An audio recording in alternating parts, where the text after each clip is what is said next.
me hacen saber. Entonces, la segunda clase es pues de alergias, ¿no? Entonces, la alergia cutánea, esta primera parte de la alergia, es importante saber pues las reacciones de hipersensibilidad que hay en cada tipo de alergia, ¿no? Entonces, por ejemplo, hay una primera reacción de hipersensibilidad que se llama alergia inmediata, que está mediada pues, por la inmunoglobulina E, ¿no? Y se llama alergia tipo 1. Después tenemos la tipo 2, que es la citotóxica o mediada por inmunocomplejos, ¿no? Y ahí, por ejemplo, está las células de Kuhn en lo que se ve, por ejemplo, cuando se dona sangre y que tiene que ser compatible. Ahí está el ejemplo más característico de esta reacción de hipersensibilidad tóxica mediada por inmunocomplejos. Después tenemos la reacción de hipersensibilidad tipo 3, ¿no? Y ahí, por ejemplo, está el ejemplo, son las vasculitis, las vasculitis son pues reacciones de hipersensibilidad de los vasos sanguíneos, especialmente en las piernas, ¿no? Se ve esta reacción de la vasculitis. Y las reacciones de hipersensibilidad tardía es las de tipo 4, ¿no?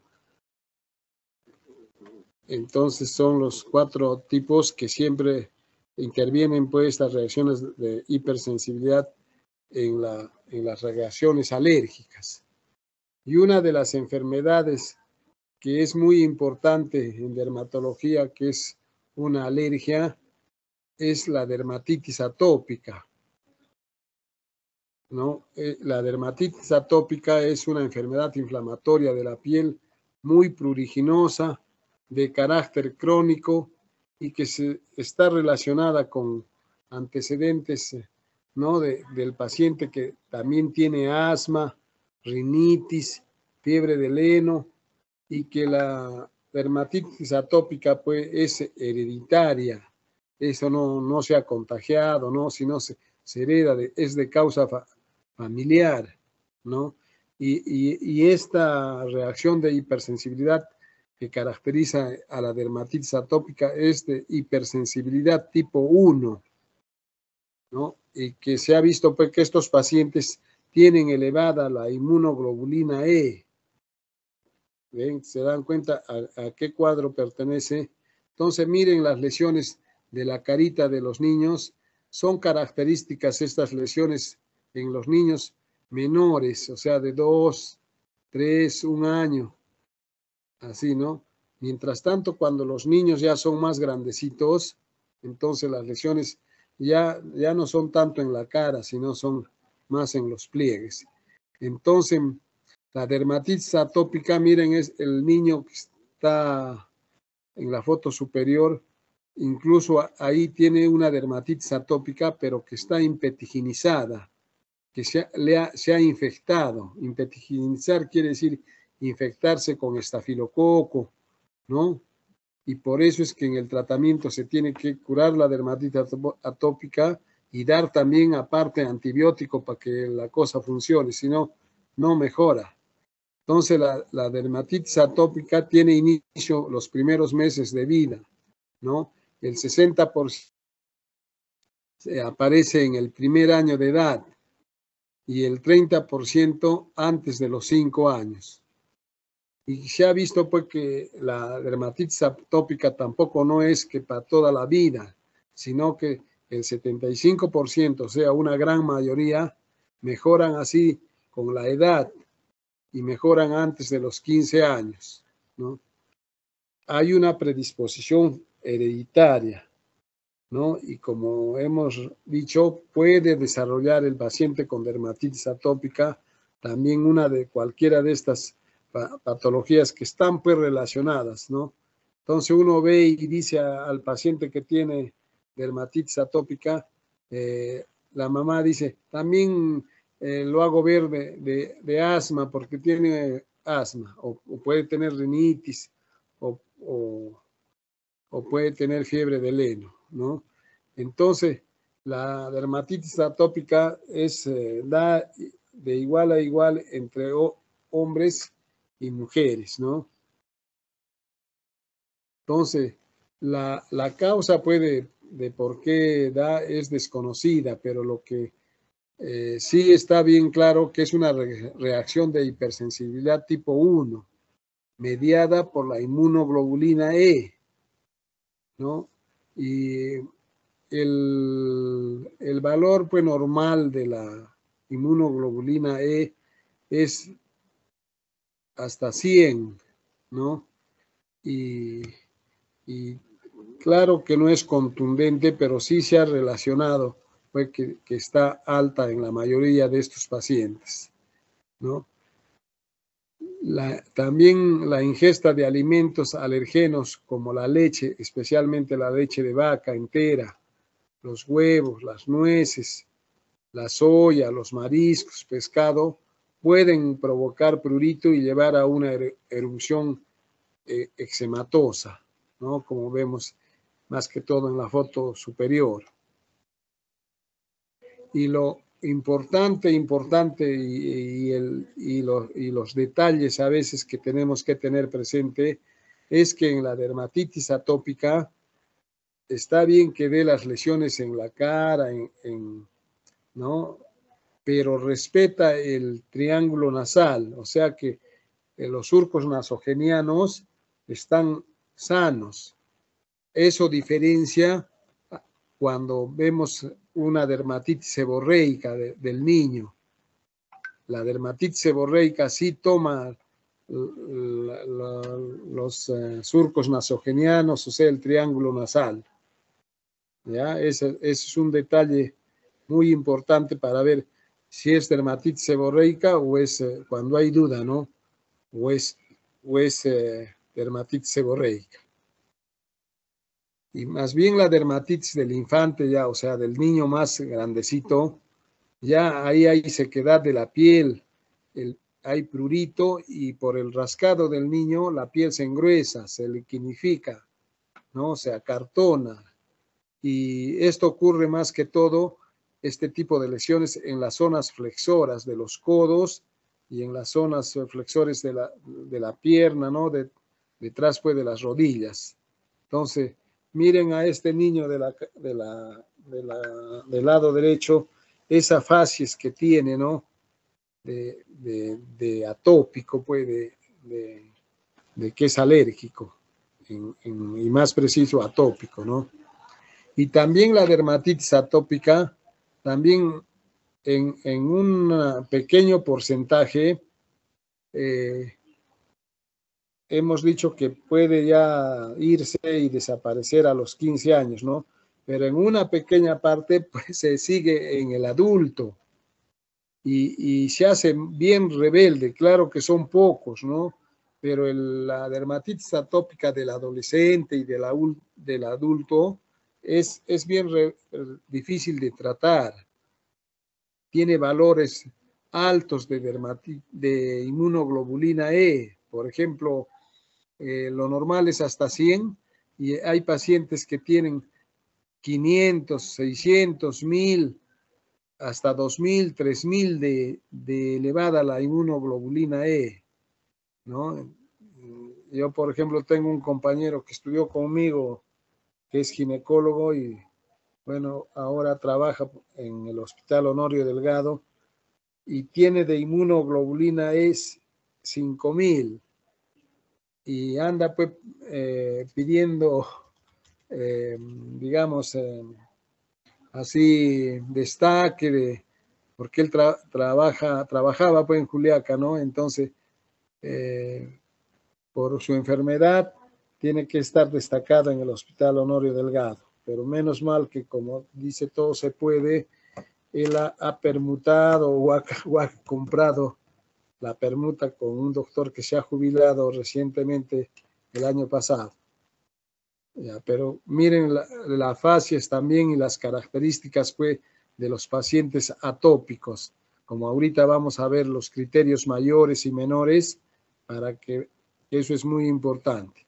Entonces, los criterios mayores de la dermatitis atópica, uno es el prurito, después la distribución y la morfología típica en los niños, que hemos visto la cara, el compromiso facial, ¿no? Y el compromiso así en las zonas de flexión, la liquenificación, o sea, el acartonamiento, el engrosamiento de la piel en las flexuras, la evolución por brotes y la historia pues, personal o familiar de atopía, ¿no? Que dice que el mismo papá, mamá dicen, yo también era así en niña, yo he sufrido de eso, ¿no? O sufre de esa atopía, entonces por eso es pues, de causa familiar, ¿no? No, el niño no se ha contagiado, nada de eso.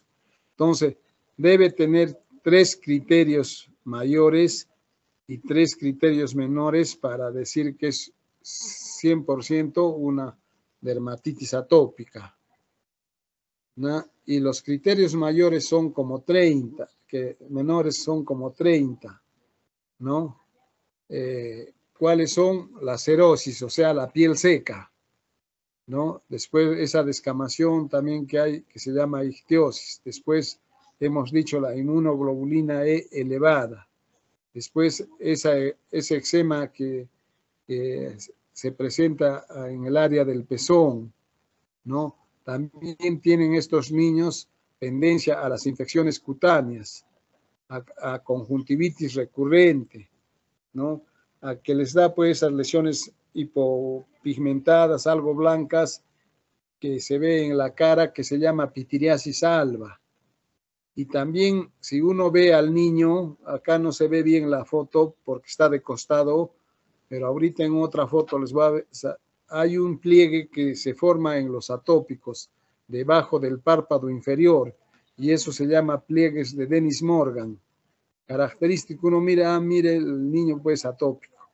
Después prurito cuando suda, ¿no? Hay hipersensibilidad también alimentaria, ¿no?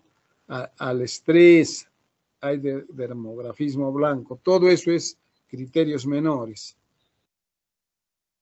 ¿no? Ya, entonces después tenemos otro tipo de alergia, son los eczemas, ¿no? Entonces, los tipos de eczemas pueden ser exógenos, o sea, eczemas de contacto, ¿no?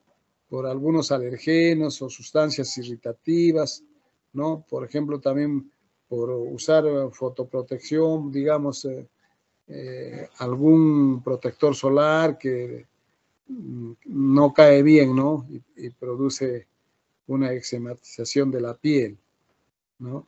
Después, de causa endógena, ya tenemos los atópicos, la dermatitis seborreica, tenemos el eczema discoide o numular, después también en los que sufren de insuficiencia venosa, o sea que tienen varices, eso se llama dermatitis por éstasis. Después los que también tienen alergia en los pies, como ampollitas así, eso se llama onfolix o disidrosis. Y también otro tipo así en las personas mayores de estos eczemas es en los abuelitos, en los de la tercera edad, que se llama eczema craquelé o esteatóxico, ¿no?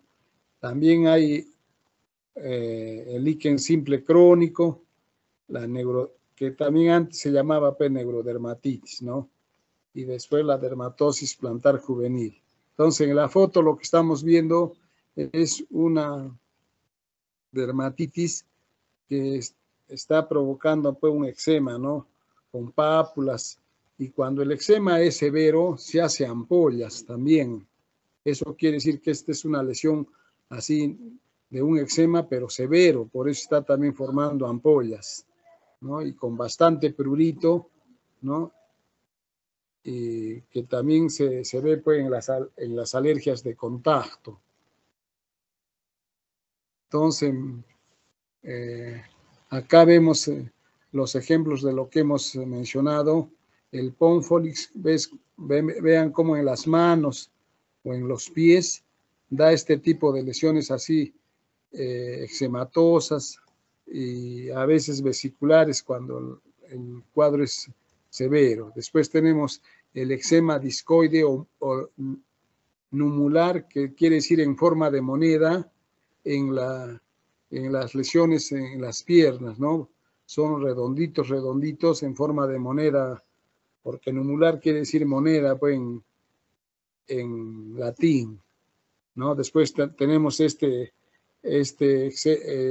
eczema craquelé, o también llamado eczema esteatóxico, ¿no? Y la otra de la derecha, ese es por el paciente tiene varices y esa es una dermatitis hipostática o dermatitis por éstasis, por la mala irrigación, ¿no? De la sangre de retorno. Entonces forma pues este tipo de eczemas y de alergias, ¿no? Entonces, el tratamiento para los eczemas atópicos es, por ejemplo, cuando el eczema es no tan severo como que hay en la cistiosis, se da emolientes. Cuando ya el eczema es un poco más severo, se da crema de corticoides tópicos, ¿no? Y como el corticoide tópico adelgaza la piel y no se puede usar mucho tiempo, cuando ya mejora el paciente, entonces se le cambia a tacrolimus, que es un inhibidor de la calcineurina. Entonces ese continúa mejorando el eczema y no adelgaza la piel ni tiene efectos colaterales como los corticoides, ¿no? También cuando el líquen simple crónico es severo y entonces se puede usar corticoides y con vendaje en las noches. Y para el prurito pues se da antihistamínicos que puede ser de primera, segunda, tercera generación.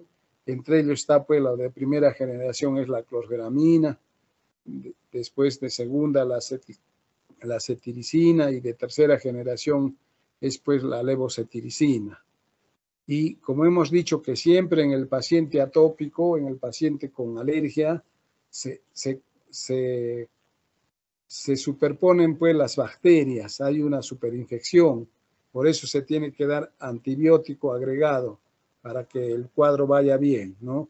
Y hay que excluir pues de la dieta los alimentos, ¿no? que son pues alérgicos y que harían pues una resistencia al eczema, ¿no? Y en casos severos también de dermatitis atópica, por ejemplo, se usa pues la fototerapia con las cámaras de luz, ¿no? Pero eso ya tiene sus parámetros y sus límites porque no puede ponerse tienen que ser niños mayores de 11 años, ¿no? Más que todo eso es para los adultos, porque afecta pues la vista, no se puede dar, ¿no? Incluso en los mayores tienen que utilizar lentes especiales para proteger pues, la vista, e incluso se les hace un examen antes de que tomen este tipo de tratamiento, porque el paciente después nos puede hacer pues, un problema porque va a echar que la culpa es de la fototerapia, pero hay que hacer un control con oftalmología para ver el estado ¿no? de su estado pues, de oftalmológico, ¿no? Después tenemos otro tipo de alergia son las dermatitis alérgicas por contacto. Como su nombre lo indica, es una alergia de contacto por estar la piel en contacto con alguna sustancia, ¿no? Y acá tenemos, por ejemplo, dermatitis de contacto en el paciente en las rodillas, probablemente por el vendaje, por algo que, o alguna sustancia que se le ha echado, ¿no? Alguna frotación, por decir, o digamos también es frecuente, por eso ya la iodopovidona casi no se usa con un nombre que se llama, tiene su nombre, para limpiar antes de operar, es pues la iodopovidona, pero tiene su nombre comercial. Entonces, eso también es alérgica, entonces eso es por una alergia de contacto, ¿ya? Y hay pues las células presentadoras de antígeno, ¿no? En estas dermatitis de contacto, y estas células presentadoras de antígeno son pues las células de Langerhans, ¿no? Donde hay una fase aferente y una fase eferente, ¿no? Entonces, ya, esto es más que todo inmunología, que no es, vamos a entrar en detalle porque ya son, no, algunos, por ejemplo, antígenos que están relacionados con la asociación de antígenos de histocompatibilidad con algunas enfermedades, como vamos a ver, por ejemplo, en la enfermedad de Behçet está relacionada con este antígeno, el B5. En la dermatitis herpetiforme, el B8, el DRW3, en los pénfigos, ¿no? El DRW4, en la psoriasis, por ejemplo, ya se sabe que es de causa hereditaria en un 30-40%, y también los antígenos de histocompatibilidad que están comprometidos es el B3, el DW7, el CW6, ¿no? Y en la psoriasis artropática está el B27, el BW38, y en la enfermedad de Reiter, el B27,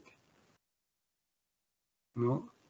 Ya, entonces esto es porque ustedes van a ver la dermatitis seborreica, que está en el capítulo de las enfermedades eritematopapulo-escamosas, pero acá lo estamos mostrando para que vean que es muy diferente a la dermatitis seborreica, a la dermatitis atópica, quiero decir. Acá ven, miren el triángulo así de la cara, que tiene que ver con los surcos nasogenianos, acá sí están tomados, y este paciente es una dermatitis seborreica bien severa. Y ustedes recuerden como un adelanto de que pacientes que tienen una dermatitis seborreica así severa es marcador de VIH. Hay que pedirle ELISA para VIH. Igual en pacientes que tienen las uñas blancas, que es un tipo de micosis que se llama blanca superficial, también es un marcador de VIH, hay que pedir examen. Después, en un paciente que tenga herpes zóster y que sea joven, como de la edad de ustedes, entonces no tiene por qué dar pues, en su edad, el herpes zóster es de los mayores. Y nada. Entonces también hay que pedirle VIH, y a veces ya nos hemos dado con la sorpresa de que es positivo siempre. Ya. Entonces, ¿alguna pregunta de esta parte? Y vamos a hacer la segunda parte para terminar de las alergias. ¿Ya? ¿Alguna pregunta de parte de ustedes?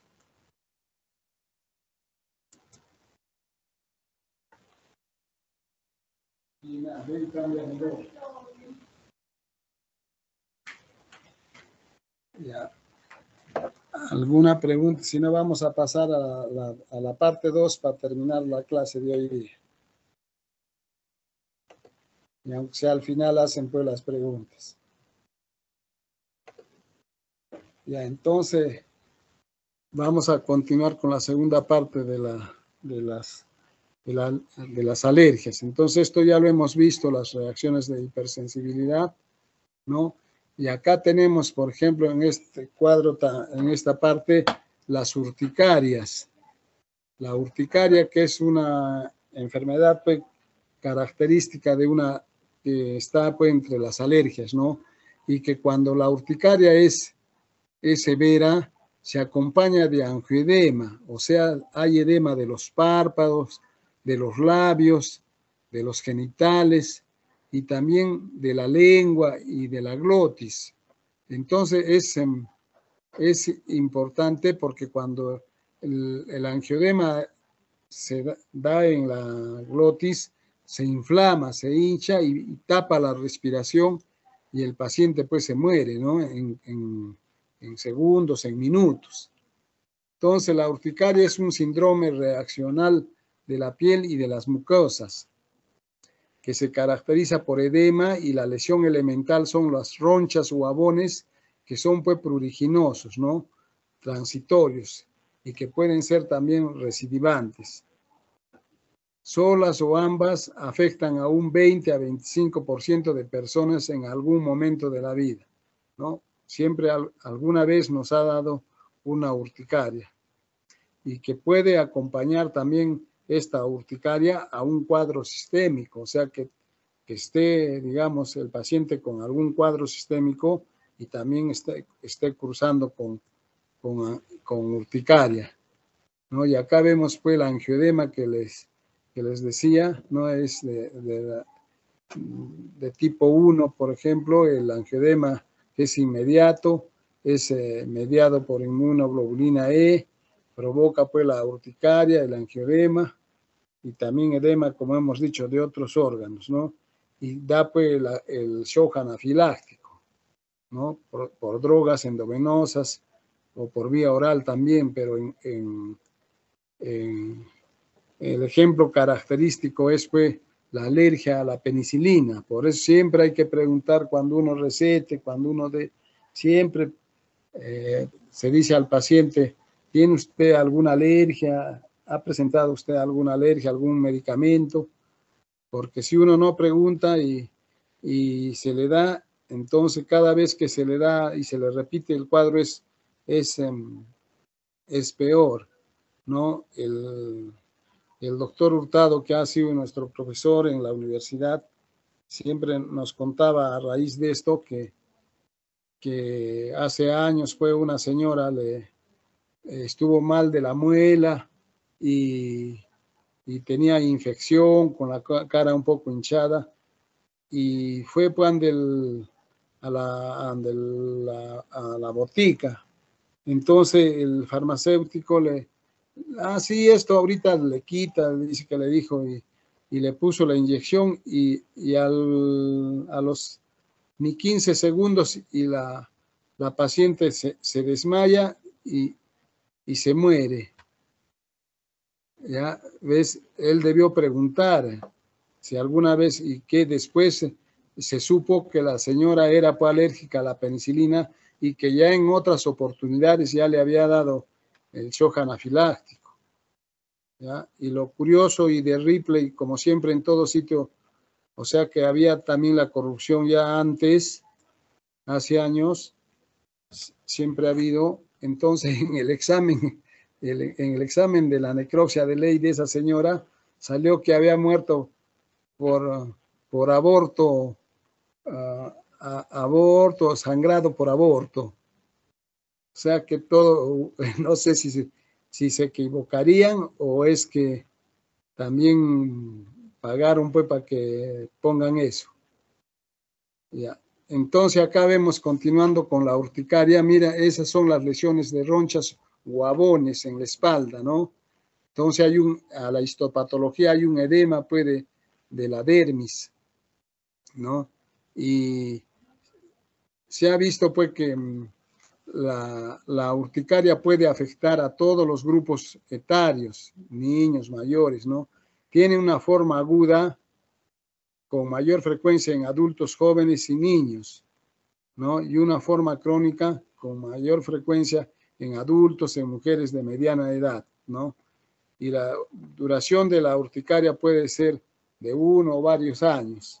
Y para decir si es una urticaria aguda, es cuando tiene un tiempo de evolución de menos de 1 mes y medio, o sea, de 6 semanas.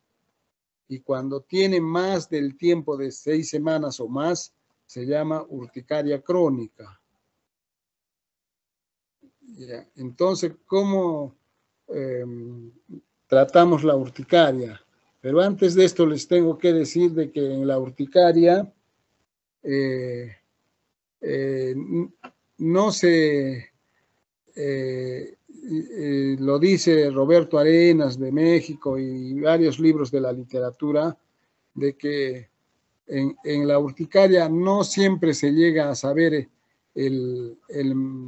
la causa que la produce, pero en primer lugar está los medicamentos, porque antes eran los alimentos, pero ahora ha pasado a ser el primer lugar por algún medicamento, en segundo lugar por algún alimento, da la urticaria, en tercer lugar por alguna infección interna, ¿no? Digamos, una infección urinaria, una parasitosis, ¿no? Desencadena pues la urticaria, ¿no? Pero en general solo el 30% se llega a dar con la causa y un 70%, a pesar que hagamos todos los exámenes habidos y por haber, no se llega a identificar la causa, y a eso se llama urticaria idiopática. Entonces, lo importante en el tratamiento es identificar y eliminar pues, el agente causal, ¿no?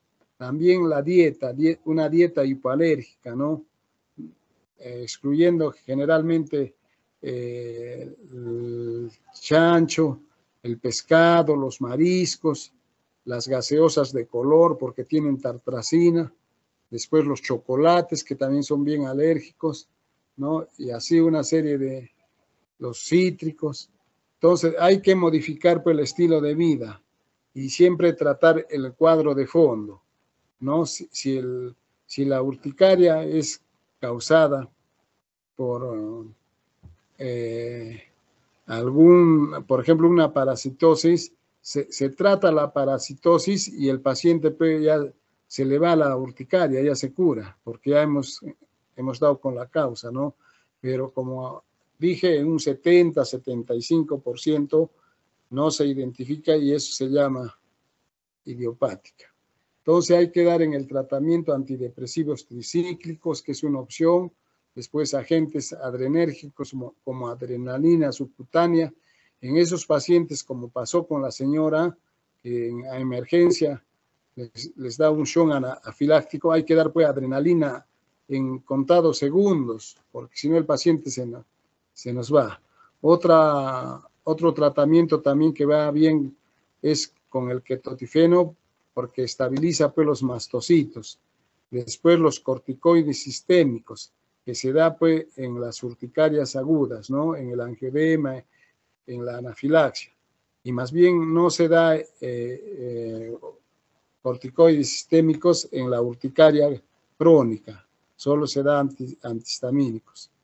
Y corticoides sí en loción, en crema, eso no hay problema. Y hay enfermedades pues sistémicas asociadas a la urticaria, el lupus eritematoso sistémico, la enfermedad del suero, la artritis reumatoidea juvenil, el hipertiroidismo, el hipotiroidismo, las neoplasias y la mastocitosis están relacionadas, ¿no? Y después tenemos otro tipo de alergia también así grave, es pues la necrolisis epidérmica tóxica, que también se llama síndrome de Lyell. Es más frecuente en mujeres, tiene formas clínicas leves y graves, ¿no? Es una de las dermatosis severas en el adulto mayor, y el cuadro clínico es presidido por astenia, algias, amigdalitis y fiebre, ¿no? Entonces acá vemos, esta es una necrolisis epidérmica tóxica o enfermedad de Lyell por un antidepresivo ¿no? Que es un paciente pues, del Hospital Carlos Alberto Seguín Escobedo, ¿no? Y acá, por ejemplo, la piel está tomada más del 30%. Se comporta pues como un gran quemado, ¿no?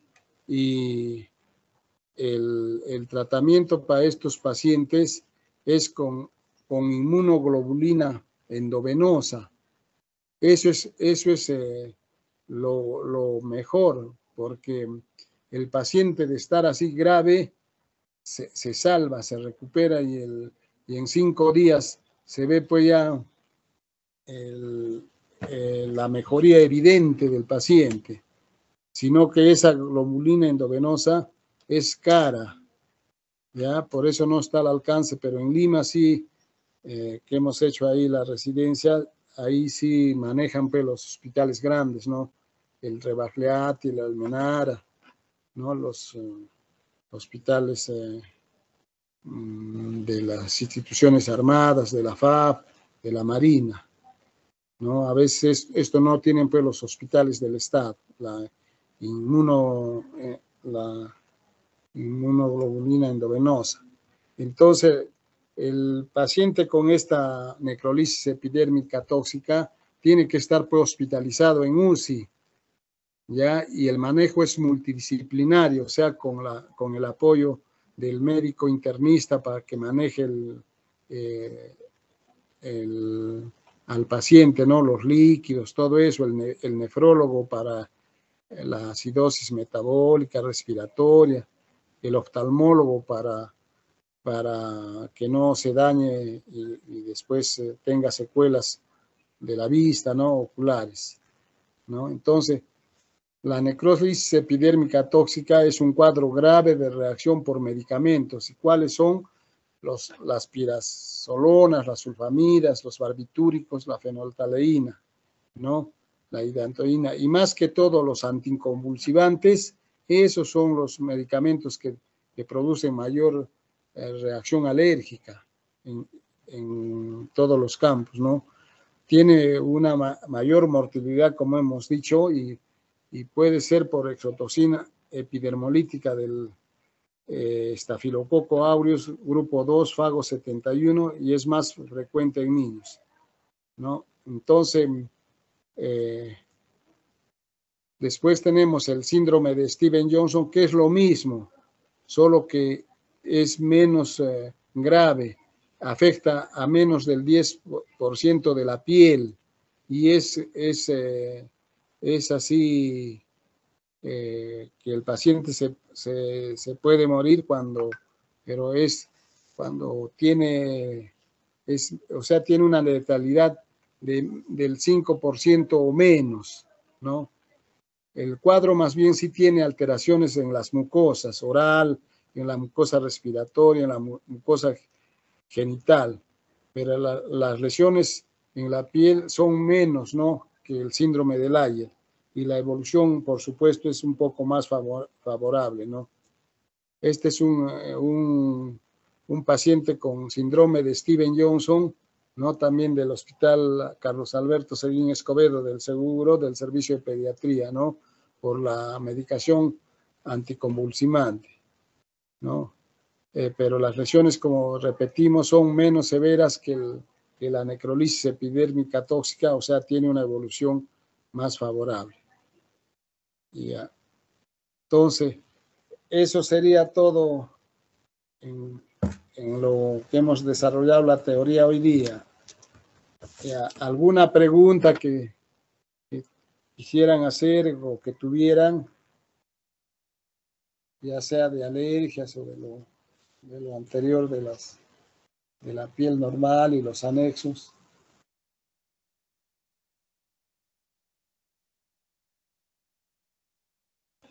Ya, si no hubiera alguna pregunta, esto que les he explicado, yo se los voy a pasar para que tengan para estudiar, ¿ya? Entonces se lo voy a mandar a la delegada, ya me pasas tu correo por el WhatsApp y ya les envío para que vayan estudiando para la clase al examen al final, ¿no? De la rotación. Entonces, el día de mañana va a ser la clase del doctor Mostajo, ¿no? La delegada, Sí, ¿qué te llamas? ¿Ah? Jimena. Tu Jimena. nombre, Jimena. Entonces, mañana hace el doctor Mostajo y conmigo hacemos el jueves otra vez, ¿no? Sí, doctor. Ya, entonces igual fue el jueves a la misma hora, ¿ya? Ahí ya vamos a ver dermatosis bacterianas, parasitarias y micóticas. Eso está en el papel así, con el nombre del doctor Mostajo, pero yo siempre lo hago eso, ahí hay un error, ¿ya? Entonces, lo que te ha pasado el doctor Mostajo así a mano, eso es lo que te vas a fijar, ¿ya? Entonces, el jueves, pues, nos estamos viendo otra vez ya para que veamos esa parte de las infecciones bacterianas, parasitarias, virales y micóticas. Doctor, una pregunta, disculpe. Ya, dime. Doctor, en la primera parte me entró un poco de confusión en la parte donde dijo de las 5 capas, que teníamos Sí, que diferenciarla en piel gruesa y piel delgada, que la piel gruesa creo que era 5 estratos y la piel delgada era diferente. No sé si podría explicarlo, por favor. ya, ya sí, es que las capas de la capa de la epidermis son así normalmente la capa basal, ¿no? O germinativa, y vamos subiendo hacia arriba, es la capa espinosa. Después viene la capa granulosa y después ya se pasa a la capa córnea. Eso es lo normal en la piel, así, pero en la palma de la mano y en la planta de los pies, donde la piel es gruesa, solo ahí tiene un estrato más que se llama estrato lúcido, que viene a estar debajo de la capa córnea. Entre la granulosa y la capa córnea, ahí está el estrato lúcido. Por eso tiene esa capa más. ¿Ya? Ahora has comprendido. Sí, sí, doctor, ahora ¿Ya? sí. Por eso en el examen, por ejemplo, yo puedo ponerles eh, la capa, la piel gruesa tiene eh, 4 estratos, verdadero, falso. Entonces tiene que ser pues, falso porque tiene 5. Ves que ahí estaría faltando el estrato lúcido, algo Ujú. así. Sí, ¿Ya? sí. Ya, Doctor, y una cosita más. ya. Por ejemplo, en Sí, lo que es la dermatitis atópica, usted dijo ya, que antes de los 15 era sí. como que la mayoría ya no presenta más síntomas, ¿no? Y en caso, digamos, que veamos a un niño con una dermatitis atópica, ¿cuál sería el tratamiento de elección? Ya el tratamiento de elección en la dermatitis atópica, siempre hay que evitar, primero, más que todo, es prevenir, no tanto de curar, sino como el paciente ya tiene esa predisposición y que es de familia, entonces hay que recomendarle a la mamá que el niño no tiene que estar donde haya polvo, donde haya humo, no debe jugar el niño con el perro, con el gato por la caspa de los de los hongos, ¿no? Entonces todo eso es alérgico palatópico. Entonces, eso es el primer punto, ¿no? Entonces, cuando sea grandecito, no, en lo posible que no esté jugando con tierra, no esté agarrando pues el perrito, el gatito, ¿ya?